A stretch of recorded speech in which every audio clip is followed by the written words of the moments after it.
Greetings to all. This is a comprehensive lesson and an extensive breakdown of every feature within Mine-imator 2.0, which is a software program designed for crafting Minecraft animations. I will cover the primary version and the version known as the community build separately, as the latter is not completely developed and not entirely secure. Every aspect of the program is meticulously divided into timestamps, allowing you to effortlessly locate any section of the guide that captures your interest. This video was crafted not for mere views, nor for likes, but primarily to educate you and those who are employed in our studio. Anyone is welcome to join our studio. You have the opportunity to become anything here, whether it's a builder, a graphic designer, a 3D animator, a voice actor, an audio editor, or even a janitor. The link to join is conveniently available on our channel and in the description located below this video. Become a part of our studio and craft extraordinary animations alongside us. Even if you're not interested in working but require assistance with your project, you can easily place an order with us. We are capable of accomplishing anything for you here. Beginning with scripts and promotional content to fully finished videos and animations, we assure you of an excellent outcome. Every detail is provided in the description. This is Alfix TV, the director of Ultimate Studio. Let's go! First, let's download Mine-imator. This program is completely free and available on the official Mine-imator website. The link to this site is also in the description under this video. In this step, we must select the most recent version. The latest version currently available is Mine-imator 2.0.2. We proceed to download and install it. After installation, we have the program set up, but it is an incomplete version that lacks all the features at this time. So, we need to upgrade it. Click the upgrade option and enter a key. We can get this key on the official Mine-imator website. Here, we can support the developer with a donation or get the key without donating.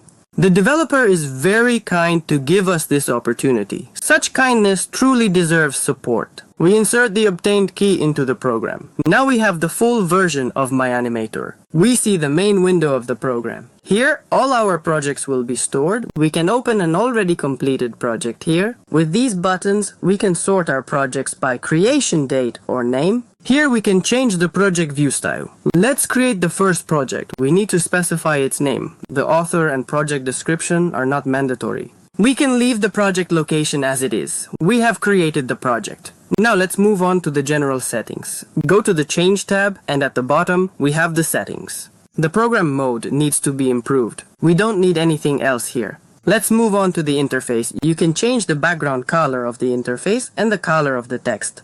Personally, I prefer black with red text. Additionally, activate compact panels so that objects occupy less space within the timeline interface. And in the control section, everything is already conveniently adjusted for us. We have successfully figured it out. Now, we are able to close the settings. Let's address the controls. I will enable the display of hotkeys, so you will know exactly which keys I am using. With the left mouse button, we rotate around a point. With the right button, we can look around. Here, we can also move in space. W moves forward, S moves backward, D moves right, A moves left, F moves up, Q moves down. The spacebar accelerates movement, while the Shift key decelerates it. Pressing the R key repositions the camera back to its initial location. We have the ability to zoom in or out using the mouse wheel. Holding Shift along with the left mouse button enables us to move in a perpendicular direction. Well, we figured out the basic controls. Now let's move on to creating objects. We click on the workbench and see all the objects we can create. In the first section, we can create any living creature. Here, we have the option to select precisely which one we want. Let's opt for a player. Following that, we can decide on their type, whether they have slimmer arms or the traditional ones. Afterward, you can select a skin for your character by importing it from your computer or downloading it using the official Minecraft account name. Click Create. We have created a classic player. You can create a more detailed one with a face. There are many such models on the internet, but none exactly like this one. I have successfully created it, and every individual who joins our studio will receive such a character along with several distinctive features that you will not find on the internet. The subsequent item incorporates some part of a living creature. Everything else here works just like with the character. Next, we have a special model that we can create in the Model Bench program. There will also be a tutorial on it on the studio's channel. Here we can select the model file and here its texture. The item. You have the option to select the texture from the available ones or upload your own custom texture. The item can be three-dimensional, directed solely at the camera, hover, and spin. In this section, we have the ability to import a territory from your Minecraft world. We click on Import from the world and select the name of the world. Here we can move to another dimension, such as the nether or the end. By clicking here, we move to the player's position, and here we can filter blocks. Here will be all, and here are the blocks that need to be deleted or only kept. By enabling this function, the selected area of the territory will remain in the project even after you delete the world from which it was imported. We select the area and click Import Selected. You can also change the texture of the blocks in the selected area. After loading a texture pack, click Create. We have imported the area from the world. Block. We choose its designation and category. We can also configure its texture. Special block. That is, a block that has some additional parts or a special model, for example, a chest. You can also choose its type, shapes. Within this particular section, you have the ability to create a cube, cone, cylinder, sphere, and plane. You can also select a texture. If you check this box, the texture will be distributed differently across the shape. Each side will have a different texture, but it is one image. If you do not interact with it, the image on every side will remain identical. Text. We have the option to select a font and transform it into a 3D form. You are able to compose text within this panel. Path. This is a specified trajectory along which an object can move. I will talk about it a little later. Camera. With its assistance, we are able to import images and animations. It additionally possesses numerous effects, which I will discuss as well. Particles. We have the capability to create our own or select from the pre-existing ones. I will also explain them in more detail later. Light.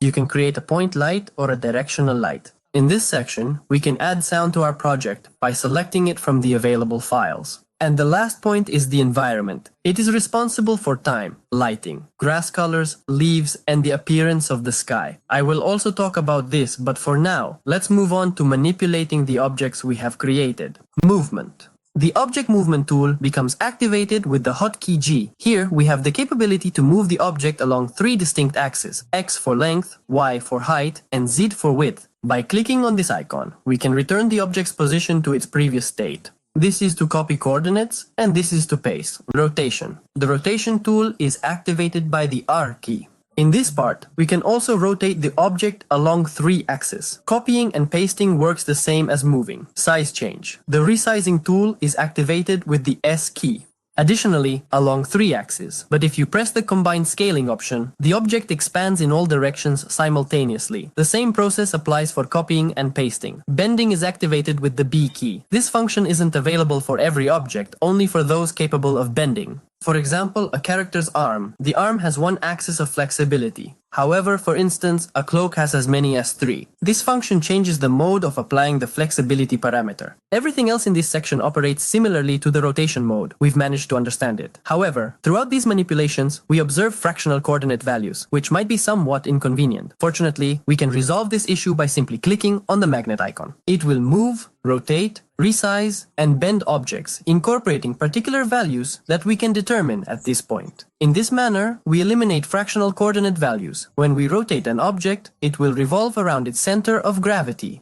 For instance, we need to modify the manner in which the object rotates, transforming it to resemble a door. We navigate to the object settings and enable this particular function. At this point, we can already fine-tune the object's center of gravity. Material. Texture. We can change the texture of the object. This changes the transparency of the object. This is the main color of the object. This determines the darkness level of the object. And this one, on the contrary, makes the object lighter if it is dark. There is an anti-color and an anti-black and white color. And this is the blending of another color. We can specify the degree of blending. Let's move on to the light reflection settings. This section regulates the degree of light absorption by the object. By default, the object entirely absorbs light and does not reflect any of it. However, if we adjust the absorption to 0, we will be able to observe the reflection of the surrounding environment in the object. In this case, we can enhance the reflection of light. Transform the object to resemble a mirror. However, by integrating these 2 parameters, we have the capability to craft unique materials that reflect illumination from various light sources. Feel free to experiment, as numerous fascinating effects can be accomplished in this context. This particular parameter is accountable for the luminosity of the object. It enhances the brightness by absorbing the shadows present on the object. Subsequently, we have the configuration for the reflection of colors on the rearward sides. If there exists a light source in close proximity to the object, the sides oriented towards the light will appear more illuminated. In this section, we have the ability to configure it so that the illumination disperses slightly to additional sides. We can define the specific color of the light and ascertain in which particular colors the light from nearby sources will interact. And this is the parameter for the effect of wind on the object, if this object deforms due to wind. I will also explain this later. Well, we've got that covered. There are still these 2 points left. They are associated with the timeline, so let's thoroughly review it initially, and subsequently, we will proceed to address them. Within the timeline, we have the capability to manipulate objects over a period, most of which I have already explained to you. Alright, let's determine how to effectively manage it and initiate the initial movements. On the left-hand side, we observe all the objects within our project. Here, we have the option to conceal an object or lock it to prevent any accidental clicks. You can duplicate an object using the Ctrl-D key. To delete, use the Ctrl-R key. Undo actions with Ctrl-Z. Redo with Ctrl-Y. Select all items with Ctrl-A. Everything operates similarly to most software programs. We can create a folder. The shortcut key is Ctrl-F. It will group elements together, and at any time we can remove an item from the folder or add it. For example, we can add a sword to Steve's hand and he will hold it. We can expand or collapse all the elements in the folders. We can select and do the same with the specified folders. An object can be colored, and this filter can hide objects highlighted in only a specific color. You can add an object to the ghost scale, and in this same filter, you can disable the visibility of these objects. We can save the object by pressing this key. You can insert a saved object into the project using the shortcut Ctrl-E, which opens the file explorer for us. And of course there's object search. If you click on an element and then press the B key, you will move in space to the object you clicked on. You have the ability to select all the keys associated with a particular object, but what exactly is a key? Well, the cube initially starts at 0 coordinates. When we click on the 5th frame, we move the cube by 1 block, which equates to 16 pixels. We've successfully made a key that moves the cube to the coordinates we set. A key is a basic element that helps changes over time. This function highlights all keys linked to this object when pressed. Let's attempt to craft our initial small-scale animation utilizing all the knowledge we have acquired. We shall create Steve's Punch. We have successfully created a set of keys. What can we do with them next? We carefully select the keys we truly need. If we have selected any unnecessary ones, we can press Ctrl and select the unnecessary keys. Only the necessary ones remain. Subsequently, we have the option to cut, copy, paste, or save them by pressing this particular key. I would like my hit to repeat 2 times. We proceed by copying and pasting these keys onto subsequent frames. We start the animation with the spacebar and our strike repeats twice. For convenience, we can place a marker on the timeline, set its color, and give it a name. If necessary, you can hide the markers by going to View and clicking on the display of time markers. We observe that the timeline has become quite extensive. We have the option to zoom in or out by using the combination of the Ctrl key and the mouse wheel. By holding the Shift key and using the mouse wheel, we can conveniently scroll through the timeline. These particular buttons enable us to move to the subsequent or previous frame. We can stop or start the animation with the spacebar. It's also possible to play only the selected time interval. We can create an interval by clicking the left mouse button on the upper part of the timeline. We select the particular segment, press, and the section begins. The time is displayed in seconds, but it can be modified to frames. By clicking on the View tab, you have the option to change the time display to frames. By default, within this program, 24 frames are equivalent to 1 second. This speed can be modified in the project settings. It is recommended for the quantity of frames to correspond with the number of frames in the exported video to prevent intermediate frames. Thus, events that are designed to occur instantaneously within the project will transpire quite rapidly in the exported video. Moreover, rather than the camera transitioning instantly, it may display an unintended frame that should not be present. Clicking the clock icon lets us add interval lines and adjust them as needed. By clicking the arrow, we can enable the animation to loop, meaning after the final keyframe on the timeline, the animation will start again from the beginning. Here we can detach the timeline into another window. We can also create walking or running automatically. We set the first position of the character and the second. We then move it a certain distance over time. Next, we click on the first position and the button to create a walking cycle. Our character is now walking. Let's move on to this function. This is the keyframe graph.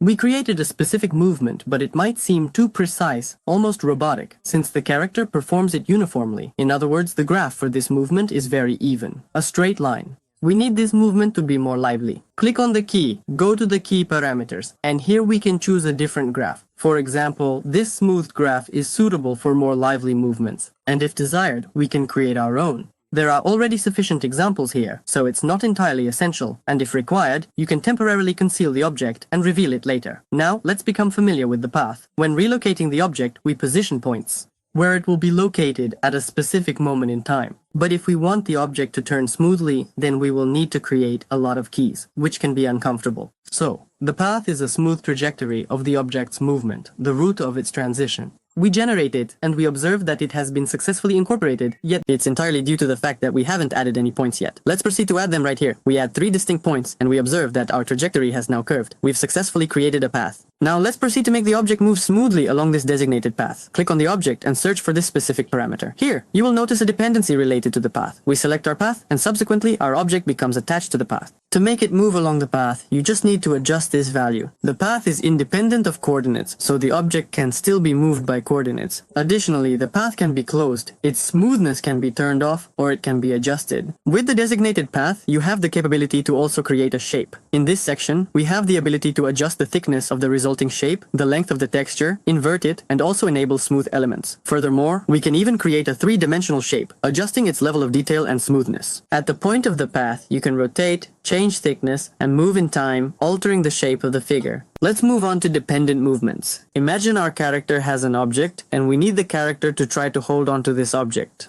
This particular function is exclusively available for the character's hands and feet. To activate this feature, we need to select the appropriate parameter and then choose the object that the character is supposed to hold. Ideally, this object should remain independent. In other words, it must not be enclosed within any folder. Let's select, for instance, a sword. As it moves, the character's hand will attempt to grasp it. Additionally, you can modify the intensity of the grip at this point, and incorporate an object based on which the angle of deviation of the character's hand will be determined. Certain objects possess distinctive properties that are not found in other objects. I'll provide you with detailed information about them. An item can have its own specific placement within the item's texture. You have the ability to modify the texture of an item in a sequential manner. This means that if you develop your own sequence of textures, you can create animated textures for the item. Light possesses its own distinct color, level of light absorption, radius of the illuminated area, radius of concentrated light, brightness, and spectral strength. Spectral strength refers to the intensity of light interaction on objects possessing reflective capabilities, which you are already familiar with. Now let's proceed to discuss particles. We generate a particle source. Upon creating a particle source and initiating the animation, nothing will occur because the particles are not yet displayed. Let's activate their display using this key. We initiate the animation, and our particles become visible. Generally speaking, the particle source possesses similar properties to other objects, except that it cannot be expanded. Furthermore, there is a specific parameter for controlling the particles here. In this parameter, we can turn the appearance of particles on or off, freeze the particles, clear them, and select their appearance speed. Here, you can specify an object that will attract these particles to itself, and specify the force with which the object attracts these particles. These were the properties of the particles that can be changed over time. There are also quite extensive parameters that cannot be changed over time. Let's go through them.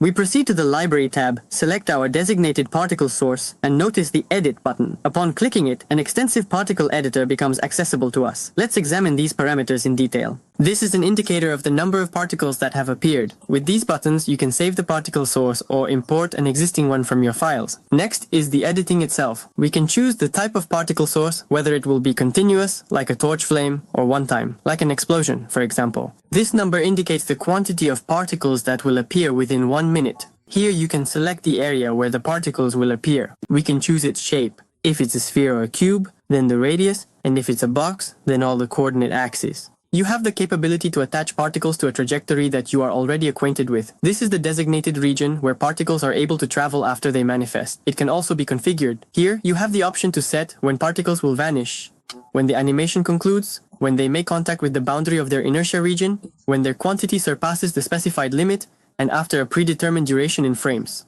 We also have the capability to set a random disappearance rate by defining the range of random values. Subsequently, we proceed to configure the particles themselves. We have the option to select which object will function as a particle. We'll opt for the same cube, but to have it included in this list, we must create it at least once. You also have the option to select a texture for the particles and even design your own animated texture, specifying the starting and ending points of the texture. In this section, you can modify the texture extension for the particles and the identical sequence frames for the texture animation. In this section, the velocity of the texture animation and the specific type of animation are determined, encompassing traditional, cyclic, and back-and-forth animation styles. The tilt section specifies the angle of inclination for the particle's flight trajectory. This encompasses the initial tilt parameter, the velocity of trajectory alteration, inertial velocity, and the acceleration of inertia. We are able to define the range of random values. Within this section, you have the capability to adjust the velocity of particles in space. This includes the initial velocity parameter, the inertial velocity parameter, and also the acceleration of inertia. We are also able to define the range of random values. The rotation sections are used used to adjust the tilt angle of the particles themselves. This encompasses the tilt of the appearing particle, and this involves the change in tilt after appearance. You have the capability to set random values by defining their specific range. This section specifies particle dimensions. You can configure size changes once the particle emerges, initial size, subsequent size change, and random values, color and transparency traits of the particles, transparency at the time of appearance and throughout the period of inertia. Additionally, this color, which is capable of changing as well. You have the option to incorporate color blending and specify a blending interval. These are supplementary parameters utilized by the particle appearance region.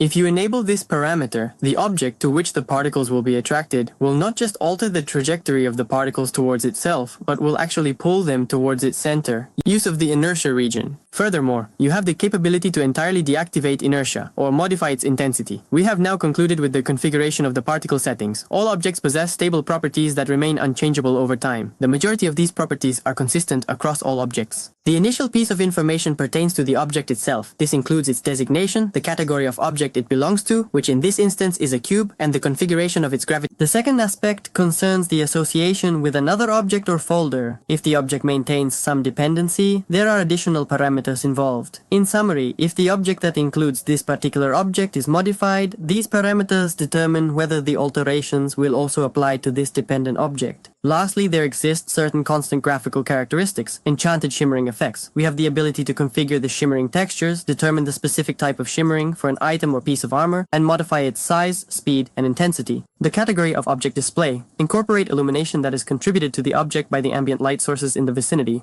This mode represents a completely shaded object. The subsequent mode is solely the shadow cast by the object upon itself, signifying only the shaded surfaces. And the final one is the mode of displaying solely the sides, as though this object were absent. Following that is the transparency mode. If the transparency mode is set to normal, then we will not be able to see the objects that are positioned behind it. And if we set this mode, we will be able to see them. The last mode is not much different from the usual one. And this is the graphics depth parameter. What does it do? For instance, an object that is nearly entirely transparent with a transparency level of 99% and possesses a standard graphics depth of 0. If we adjust the graphics depth to -1, we will not be able to see any objects situated behind it. However, if the object located behind it has a lesser graphics depth, such as -2, then we will be able to perceive that object. This feature can be particularly useful for generating gaps within objects. Next, we encounter straightforward values. These include blurred textures, the casting of shadows by the object, the impact of wind on the object, as well as territorial wind. This refers to the wind that is applied to the entire area. It manages the capability of the wind to influence leaves and water surfaces. Glow effect. Upon activation, two additional parameters are introduced. Glow originating from the texture.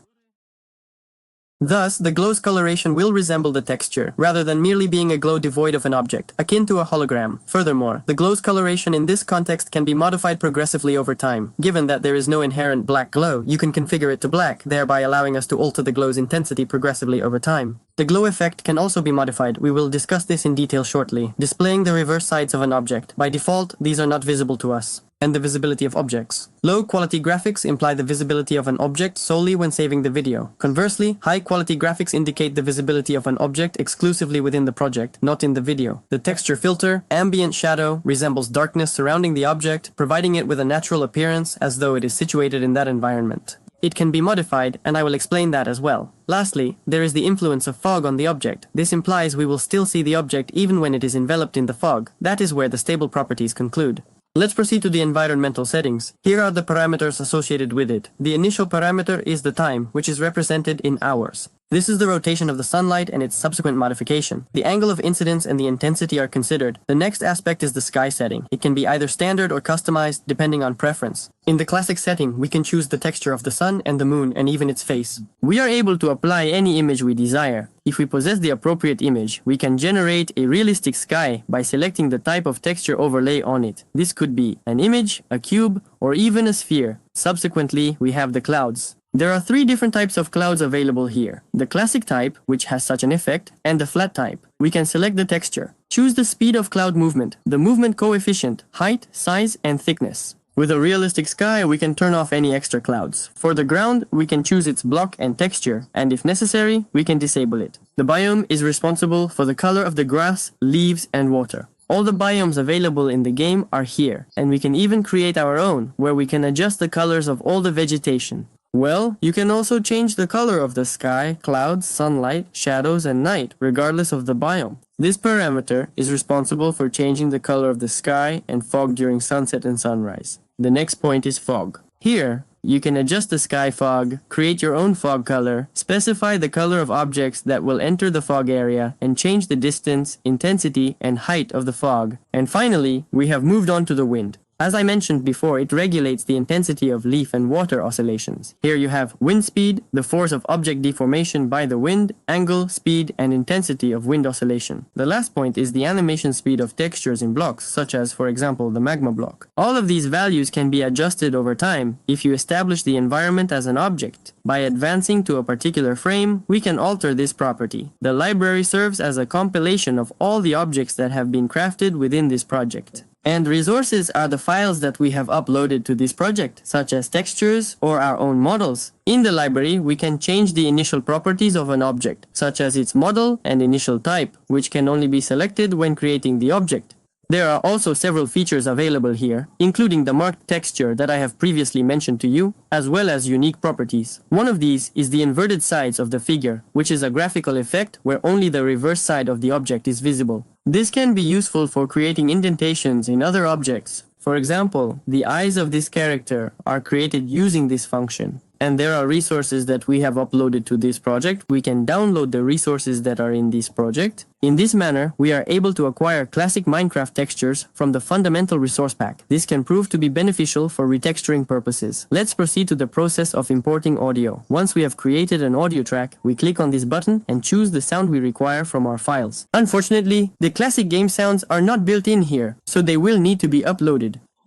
In the audio section, you have the option to select an alternative sound from the ones we have uploaded to the project. You can also adjust the sound volume and trim the beginning as well as the end of the track. Once we have completed the animation, it is necessary to save the video. To save this, it is necessary to create a camera. Let's review its various properties. Within the primary controls, it is possible to display or conceal the camera screen. Furthermore, within these windows, we have the capability to toggle between the various cameras that we have established. We can also hide or reveal movement lines and overlays, and adapt to the extension of our camera. We have the capability to enable the grid and make adjustments to it. Additionally, we can show or hide particles. There are 3 distinct display modes available: simple, with shadows, and material. The material has extra categories where each graphic layer can be shown separately, like shadows, reflections, or all elements at once. We can also split the camera into a separate window in the program. In the camera that is designated to store video footage or images, there will be a functionality to either hide or display camera effects. Let's explore these effects in detail. You have the ability to create a camera from the object creation list. It also possesses several effects within its properties. Primarily, they are quite similar to other objects found here. The camera's color setting modifies the color overlay on the camera. Nonetheless, there exists a dedicated section specifically for the camera. Within this section, we have the capability to set the resolution of the saved video or image and to adjust the camera's field of view. All additional parameters are effects specifically designed for the camera. Let's become familiar with them. The behavior of certain effects is regulated by the camera's aperture setting. This particular parameter subtly influences other effects. The subsequent parameter governs the behavior of light, enhancing its prominence in alignment with the intensity of the illumination. Rotation around a specific point alters the type of camera. Now it is also capable of rotating around a point, similar to our initial camera setup. This particular parameter enables you to generate a vibration effect for the camera that is parallel to its position.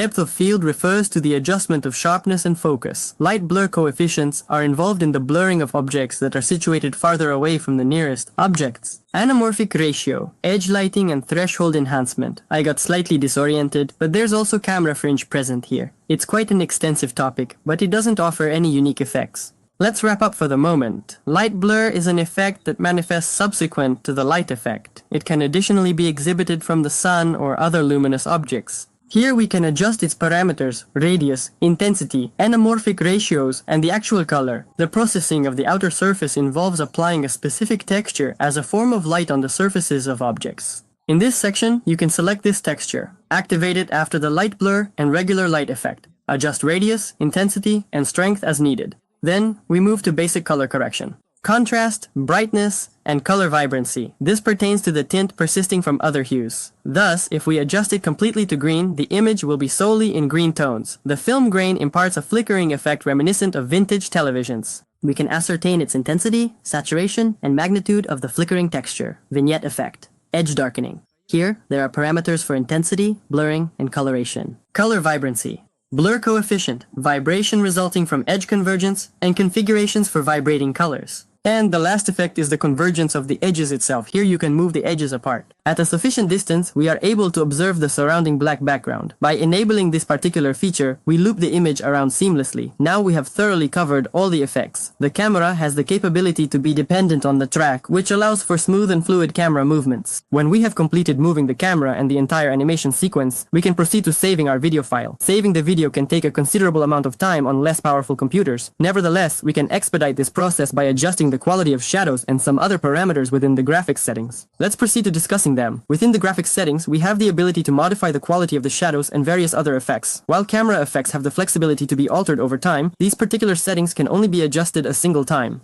There exist pre-configured graphic settings that are readily available. These include high performance, balanced, and extreme options. Additionally, you have the capability to create your own customized settings by adjusting them according to your specific needs. This particular value determines the size of the area within which we can perform animation tasks. The value configured here is 3000, which indicates that the maximum coordinate value reaches 3000. The quantity of samples dictates the image quality, clarity of display, shadows, and smoothing. This particular parameter has a substantial impact on performance. The subsequent item is occlusion. It governs the darker areas that are less exposed to light. This implies that you can modify the brightness in less illuminated corners. Here, you have the radius, strength, and color of the shading. Shadows. Here we can determine the quality of shadows from the sun, point lights, and directional lights. Additionally, you can enable transparent shadows. They will have their level of transparency depending on the transparency of the reflecting object. Subsurface scattering. This particular parameter manages the simulation of light as it passes through objects such as leaves. In this section, we have the ability to adjust the degree of blurring, the highlighting, and the intensity of the highlights. Light reflection governs the reflection of light originating from bright objects. Here, we possess precision, noise removal radius, and strength. Reflection. The accuracy of reflections, the extent of distortion of objects within the reflection, and thickness. Subsequently, we have the adjustment of light emanating from luminous objects. There exists its radius and its intensity level. You can also enable additional supplementary lighting. Here as well, there is a radius and an intensity level. Smoothing effect. We can create a large expansion effect by smoothing pixels in animation frames. That is the strength of the smoothing. Texture filtering. This parameter makes the textures of blocks with a material map more realistic, which I will talk about now. The subsequent parameter governs the behavior of light, rendering it more pronounced in conjunction with the intensity of the light, as the camera effect is merely supplementary, models and scenes. In this section, you have the option to select the type of object bending. It can be either realistic or cubic. In this section, you also have the option to select the type of leaves. They have the potential to be transparent or appear black in the empty areas of the texture. Additionally, we can adjust the waves in liquids and modify the default water reflection. In the enchanted shimmer settings, you can set the overall speed and strength values for items with these attributes. In conclusion, you have the ability to modify the overall default settings, including brightness levels, shadow perception, and the type of transparency. Now, allow me to explain the material map. When it is activated, we can adjust the relief of light display on block textures. You have the ability to activate it by selecting the texture pack files that include a material map within these sections. These files will offer us a distinct relief of light display. There are numerous such texture packs available. You can download them from the internet. We have become acquainted with the graphics settings. Once we have thoroughly configured all aspects, we will need to save our animation or image. We can preserve the image visible on the camera by utilizing this button. In this section, you have the option to choose its file extension and eliminate the background, which means you can preserve solely the objects within the image while the background becomes transparent. If you activate this feature, the image will also keep the objects we have concealed and uphold superior graphic quality. A watermark serves as a distinctive symbol on the image when it is stored. We have the option to select it within the settings and configure it from our files. We can determine its placement, dimensions, and level of transparency. Once we have configured everything, we proceed to click Save. When you are saving a video, the settings are slightly different. There is an extension, format, quality, and the total number of frames in the video. I highly recommend that the number of frames aligns with the number of frames on the project's timeline. Then you can adjust the storage of video with added sounds, save with hidden objects, high-quality graphics, and a watermark, just like in an image. Additionally, we can save only part of the animation by selecting the desired frame area on the timeline, and we wait while the video or image is being saved. The greater the number of samples you possess for storing the frames, the higher the quality of the saved file will be, but it will also require a longer duration to save. Once our video is fully prepared, we can proceed to save the project. You can save it by utilizing the shortcut Ctrl+S. You are also capable of modifying the project settings.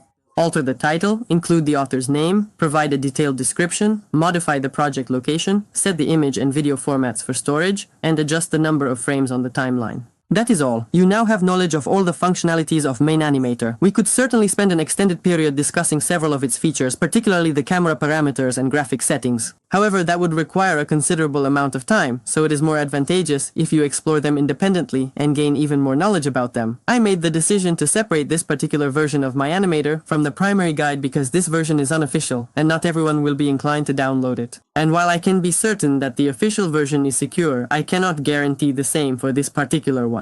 Windows responds to this program, so download it at your own discretion. Overall, the program itself has been modestly updated, unlike for instance the community build model bencher, which has genuinely attained a higher level.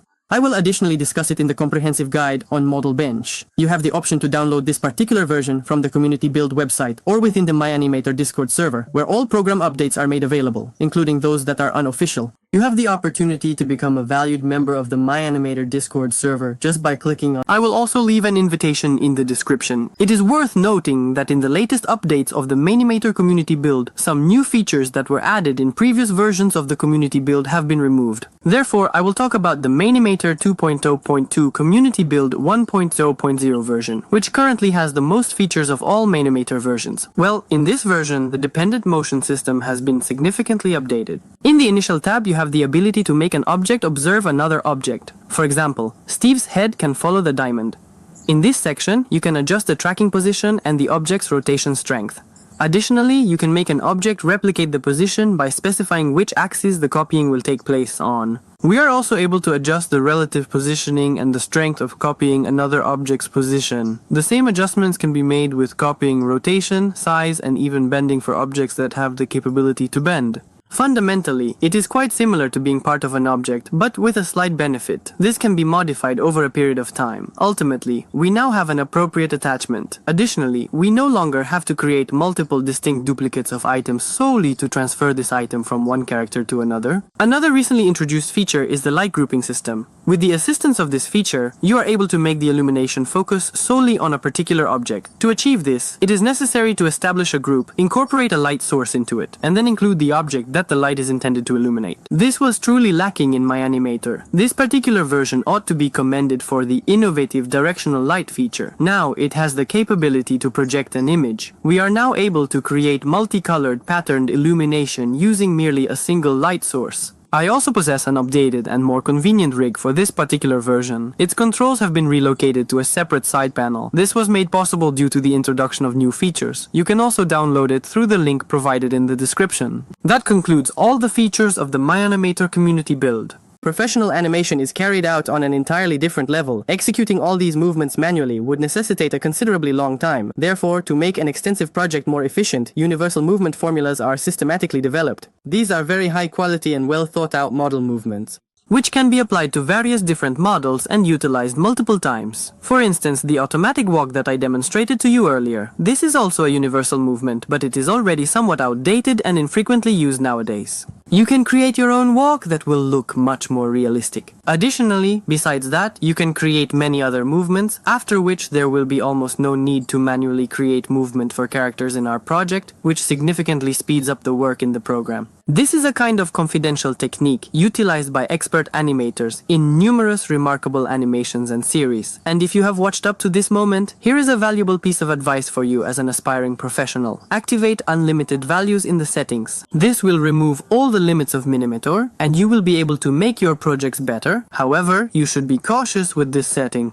Currently, infiltrating the project has become even more straightforward. Consistently press Ctrl+S to save your ongoing work for the long term. Our studio has developed a multitude of universal movements for our employees, enabling them to deliver high quality and engaging content to our audience, thereby ensuring the progressive advancement of our organization. We are able to share all of our movements, models, and ideas within our studio, so please remember that anyone who is interested is welcome to join us. Mine-imator, in its previous versions, had somewhat limited features, but its new version 2.0 has already offered a wealth of possibilities. By crafting an animation with their assistance, you can attain an outcome that makes it challenging to discern whether it was produced in a sophisticated professional program or a straightforward one that we meticulously examined today. I believe I was able to explain everything clearly. If you have any questions, feel free to ask them in the comments and I will be happy to answer them. This was Alphix TV, Director of Ultimate Studio. See you next time.